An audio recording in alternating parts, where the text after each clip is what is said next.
गुजरात में आज बीजेपी विधायक दल की बैठक होगी। बैठक के लिए सभी विधायकों को गांधीनगर बुलाया गया है।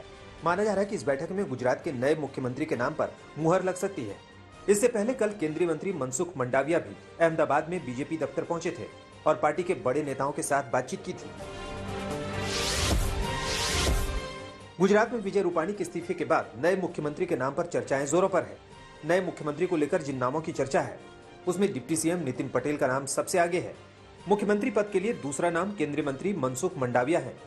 सौराष्ट्र क्षेत्र से आने वाले मंडाविया मोदी कैबिनेट में युवा चेहरे हैं। इस दौड़ में तीसरा नाम गोवर्धन जडाफिया का है। इसके अलावा बीजेपी के पास एक और विकल्प सीआर पाटिल है, जो कि इस वक्त गुजरात के बीजेपी अध्यक्ष की जिम्मेदारी संभाल रहे हैं। साथ ही लक्षद्वीप दमनदीप के प्रशासक प्रफुल्ल पटेल का नाम भी चर्चा में है। हालांकि सीआर पाटिल का कहना है कि वो मुख्यमंत्री पद की रेस में नहीं है। गुजरात में अगले साल के आखिर में होने वाले विधानसभा चुनाव से पहले बीजेपी ने मुख्यमंत्री का चेहरा बदल दिया है। राज्यपाल आचार्य देवव्रत से मुलाकात के बाद शनिवार को मुख्यमंत्री विजय रूपाणी ने अपने पद से इस्तीफा दे दिया। इस दौरान उन्होंने कहा कि पार्टी में समय के साथ दायित्व बदलते रहते हैं। इसके साथ ही विजय रूपाणी ने कहा कि पार्टी उन्हें जो भी जिम्मेदारी देगी वो उसे निभाने के लिए तैयार है। ये हमारी पार्टी की विशेषता है कि जो दायित्व पार्टी द्वारा दिया जाता है पूरे मनोयोग से पार्टी कार्यकर्ता उसका निर्वहन करते हैं और मुख्यमंत्री के रूप में मुझे जो दायित्व का निर्वहन करने के बाद अब मैंने मुख्यमंत्री पद से त्याग पत्र देकर पार्टी के संगठन में नई ऊर्जा के साथ काम करने की इच्छा भी जताई है। अब मुझे पार्टी का द्वारा जो भी जिम्मेवारी मिलेगी उसका मैं संपूर्ण दायित्व और नए ऊर्जा के साथ प्रधानमंत्री जी के नेतृत्व में माननीय राष्ट्रीय अध्यक्ष जी के मार्गदर्शन में मैं अवश्य काम करता रहूंगा। गुजरात में सीएम का चेहरा बदलने के पीछे 4 बड़ी वजह मानी जा रही हैं। सूत्रों के मुताबिक कोरोना की दूसरी लहर के दौरान सरकार के कामकाज को लेकर लोगों में नाराजगी थी। इसके साथ ही गुजरात बीजेपी के अध्यक्ष सीआर पाटिल और सीएम के बीच तालमेल की भी कमी थी। साथ ही बताया यह भी जा रहा है कि कुछ विधायकों ने भी विजय रूपाणी को लेकर शिकायत की थी कि अधिकारियों पर उनकी पकड़ कमजोर है। 2017 के चुनाव में विजय रूपाणी के मुख्यमंत्री रहते बीजेपी 100 सीटों का आंकड़ा भी पार नहीं कर पाई थी। इन्हीं वजहों से चुनाव से पहले बीजेपी ने गुजरात में नेतृत्व परिवर्तन का फैसला किया। गुजरात में विजय रूपाणी के इस्तीफे के बाद सियासी हलचल तेज हो गई है। विजय रूपाणी के इस्तीफे के बाद कांग्रेस नेता हार्दिक पटेल ने बीजेपी पर हमला बोला। हार्दिक पटेल ने कहा कि मुख्यमंत्री का इस्तीफा गुजरात की जनता को गुमराह करने के लिए लिया गया है, लेकिन असली परिवर्तन अगले साल चुनाव के बाद आएगा, जब जनता बीजेपी की सत्ता को उखाड़ फेंकेगी।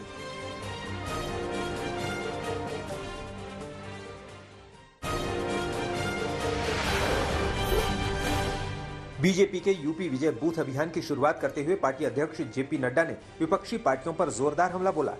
जेपी नड्डा ने कहा कि बीजेपी की सरकार से पहले यूपी में श्री राम का नाम लेना भी मुश्किल था। भगवान राम के सेवकों पर गोलियां चलाई गई थीं। कांग्रेस ने तो भगवान श्री राम के अस्तित्व को ही मानने से इनकार कर दिया था। आज एसपी, बीएसपी और कांग्रेस सुविधा की राजनीति करने में लगे हैं। इसके साथ ही जेपी नड्डा ने भरोसा जताया कि यूपी में फिर बीजेपी की सरकार बनेगी।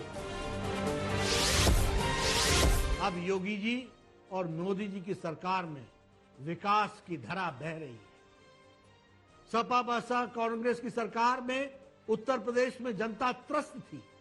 अपराधी और भ्रष्टाचारी मस्त थे। अब योगी जी और मोदी जी की सरकार में अपराधी और भ्रष्टाचारी पस्त हुए। सपा बसपा कांग्रेस की सरकारों में गरीब को वोट बैंक समझा जाता था। हमारी सरकार में उनके सर्वांगीण विकास के लिए हम काम कर रहे हैं।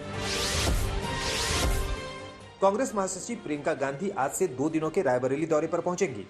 इस दौरान प्रियंका गांधी रायबरेली के कांग्रेसी नेताओं से बातचीत करेंगी। साथ ही रायबरेली के लोगों से भी मुलाकात करेंगी। इससे पहले प्रियंका गांधी ने शुक्रवार को उत्तर प्रदेश कांग्रेस कमेटी कार्यालय में प्रदेश चुनाव समिति की बैठक में हिस्सा लिया था और नेताओं की राय जानी थी। पश्चिम बंगाल के राज्यपाल जगदीप धनखड़ ने एक बार फिर ममता सरकार पर निशाना साधा है।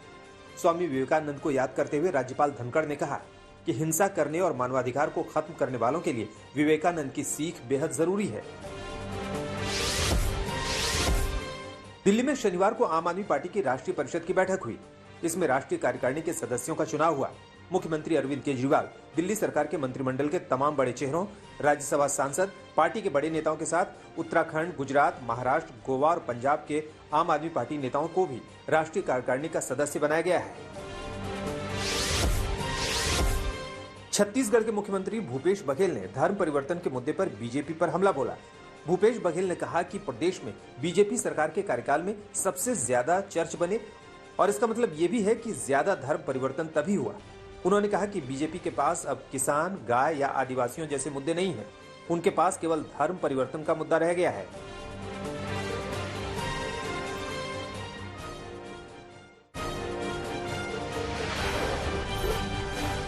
यूपी के संभल से समाजवादी पार्टी सांसद शफीकुर रहमान बर्क ने एक बार फिर विवादित बयान दिया है। इस बार उन्होंने मुस्लिम से जुल्म का राग अलापा है। सांसद ने कहा कि देश में मुसलमानों से नाइंसाफी हो रही है और इसे बर्दाश्त नहीं किया जा सकता। हमारे मजहब के साथ कोई जुल्म ज्यादती होती है तो हम उसको बर्दाश्त नहीं कर सकते। बहरहाल इस देश के अंदर मुसलमानों के साथ जो नाइंसाफी हो रही है, जो जुल्म हो रहा है, वो नाकाबिले बर्दाश्त है। पूर्व केंद्रीय मंत्री रामविलास पासवान की आज पहली बरसी है। इस मौके पर उनके बेटे और एलजेपी सांसद चिराग पासवान ने पटना में श्रद्धांजलि कार्यक्रम रखा है। इसके लिए चिराग ने प्रधानमंत्री मोदी समेत कई बड़े नेताओं को निमंत्रण दिया है। इसमें चिराग के चाचा पशुपति पारस भी शामिल होंगे। इसकी जानकारी देते हुए पारस ने कहा कि उन्हें निमंत्रण नहीं मिलता तो भी वो कार्यक्रम में जाते। पश्चिम बंगाल के भवानीपुर में सियासी घमासान तेज हो चुका है।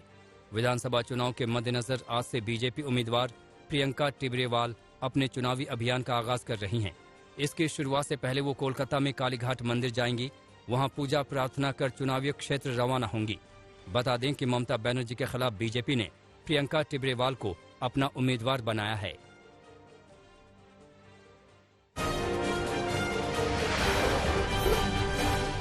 देश में मेडिसिन फ्रॉम द स्काई योजना की शुरुआत तेलंगाना के 16 ग्रीन जोन में शुरू की गई। केंद्रीय नागरिक उड्डयन मंत्री ज्योतिरादित्य सिंधिया ने इसकी शुरुआत की। इस प्रोजेक्ट में ड्रोन के जरिए दूर दराज के इलाकों में दवाओं की डिलीवरी की जाएगी।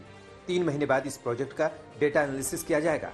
इसके बाद नागरिक उड्डयन मंत्रालय, स्वास्थ्य मंत्रालय, राज्य सरकार और केंद्र मिलकर पूरे देश के लिए मॉडल तैयार करेंगे। नोएडा के सेक्टर 93A में स्थित सुपरटेक एमराल्ड ट्विन टावर मामले में उत्तर प्रदेश सरकार की तरफ से गठित एसआईटी ने जांच पूरी कर ली है। सूत्रों के मुताबिक दोषी अधिकारियों की भी पहचान हो गई है। बताया जा रहा है कि एसआईटी सोमवार को जांच रिपोर्ट सीएम ऑफिस को भी सौंप देगी। मुख्यमंत्री योगी आदित्यनाथ ने एसआईटी को 1 हफ्ते के अंदर जांच रिपोर्ट पेश करने के लिए कहा था। सुप्रीम कोर्ट ने सुपरटेक के ट्विन टावर्स को गिराने का आदेश दिया है। सुपरटेक के ये दोनों ही टावर 40-40 मंजिला है। भारत में पर्यटन क्षेत्र के विस्तार के लिए रेलवे ने प्राइवेट कंपनियों को मौका देने का फैसला किया है। रेलवे की तरफ से कहा गया है कि जो प्राइवेट कंपनी चाहती है कि वो भारत के पर्यटन में बढ़ावा देने के लिए रेलवे का हिस्सा बने, उनका स्वागत है। रेलवे ने यह भी साफ किया है कि इस कार्य में चुनौतियां भी हैं, इसलिए वही कंपनी हिस्सा बने जिनमें इस क्षेत्र में काम का अनुभव या उससे जुड़ने का जज्बा हो। इसके लिए रेल मंत्रालय ने अपनी नीतियों को बदलने का फैसला किया है। निजी कंपनियों को ट्रेन कैसे किराए पर मिलेगी, इसके लिए दिशा निर्देश बनाए जा रहे हैं। पश्चिम बंगाल के कोयला तस्करी मामले में मुख्यमंत्री ममता बनर्जी के भतीजे और टीएमसी सांसद अभिषेक बनर्जी की मुश्किलें बढ़ गई हैं। ईडी ने अभिषेक को एक बार फिर से जांच एजेंसी के सामने पूछताछ में शामिल होने के लिए समन भेजा है। अभिषेक को 1 महीने में ईडी द्वारा भेजा गया ये तीसरा समन है। 21 सितंबर को दिल्ली स्थित दफ्तर में टीएमसी सांसद को बुलाया गया है। केरल में कोरोना का कहर जारी है, जहां 24 घंटे में 20,000 से ज्यादा नए केस सामने आए हैं। वहीं 181 मरीजों ने दम तोड़ा है। पिछले दिन के मुकाबले नए मरीजों की संख्या में कमी देखी गई है, लेकिन मरने वालों का आंकड़ा बढ़ा है। वहीं महाराष्ट्र में 3,000 से ज्यादा नए केस सामने आए हैं, जबकि 34 लोगों की मौत हुई है। मुंबई में रेप के बाद मारपीट का शिकार हुई महिला की करीब 30 घंटे बाद हॉस्पिटल में मौत हो गई है। आरोपी ने रेप के बाद महिला के प्राइवेट पार्ट पर रॉड से गंभीर रूप से हमला किया था। पीड़ित महिला का मुंबई के राजावाड़ी हॉस्पिटल में इलाज चल रहा था। इस घटना का एक सीसीटीवी फुटेज भी सामने आया है, जिसके आधार पर आरोपी को पुलिस ने गिरफ्तार किया है। वहीं बीजेपी ने महिला सुरक्षा को लेकर उद्धव सरकार पर निशाना साधा है।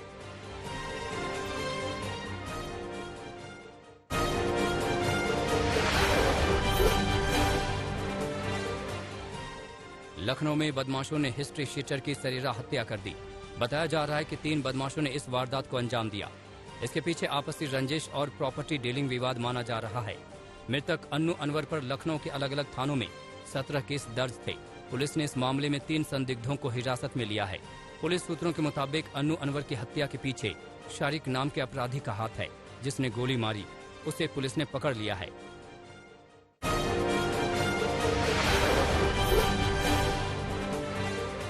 भारत और इंग्लैंड के बीच मैनचेस्टर टेस्ट रद्द होने के बाद ईसीबी ने सीरीज का फैसला करने के लिए आईसीसी को पत्र लिखकर मदद मांगी है। दरअसल मैनचेस्टर में खेला जाने वाला 5वां टेस्ट मैच रद्द कर दिया गया था। ये सीरीज का निर्णायक मैच था, जिसके बाद सीरीज का फैसला निकलता, लेकिन आखिरी मैच रद्द होने से सीरीज का भविष्य भी अधर में लटक गया। संयुक्त राष्ट्र ने अफगानिस्तान में तालिबान की जीत को लेकर गंभीर चिंता जताई है। यूएन महासचिव एंटोनियो गुटेरेस ने वैश्विक आतंकवाद पर चिंता जताते हुए चेतावनी दी है कि अफगानिस्तान में तालिबान की जीत दुनिया भर के आतंकी समूहों के हौसले बुलंद कर सकती है। संयुक्त राष्ट्र चाहता है कि अफगानिस्तान अंतर्राष्ट्रीय संबंधों में सकारात्मक भूमिका निभाए, जिसके लिए तालिबान के साथ संवाद बहुत जरूरी है। तालिबान का शपथ ग्रहण समारोह कैंसिल कर दिया गया है। तालिबान ने बयान जारी कर कहा, यह पैसे की बर्बादी है। ये शपथ ग्रहण समारोह 9/11 के दिन होना था। इतना ही नहीं, तालिबान ने अफगानिस्तान के हालातों को लेकर अमेरिका पर भी निशाना साधा। वहीं साफ किया कि वो अपनी जमीन का इस्तेमाल किसी को नहीं करने देगा, जिसमें तालिबान ने पाकिस्तान और ईरान का जिक्र किया। ब्रिटेन के प्रधानमंत्री बोरिस जॉनसन ने 9/11 हमलों की 20वीं बरसी पर अफगानिस्तान में तालिबान के हालातों का जिक्र किया। वीडियो संदेश में जॉनसन ने कहा कि अलकायदा के आतंकवादी आजादी और लोकतंत्र के प्रति लोगों के विश्वास को नहीं डिगा सके हैं। ब्रिटेन के प्रिंस एंड्रयू पर यौन उत्पीड़न का आरोप लगाने वाली महिला ने बड़ा खुलासा किया। महिला ने कहा कि अमेरिकी कोर्ट में प्रिंस एंड्रयू के खिलाफ उन्होंने मुकदमा दायर किया है, जिसके बाद कोर्ट ने प्रिंस को समन भेजा है। प्रिंस एंड्रयू ब्रिटेन की महारानी एलिजाबेथ के दूसरे बेटे हैं। ब्रिटेन के विंडसर पैलेस में 9/11 की 20वीं बरसी पर श्रद्धांजलि दी गई। 9/11 की बरसी के मौके पर समारोह का आयोजन किया गया था। अमेरिकी राष्ट्रगान बजाकर श्रद्धांजलि दी गई। इस आतंकी हमले में 67 ब्रिटिश नागरिकों की भी मौत हुई थी।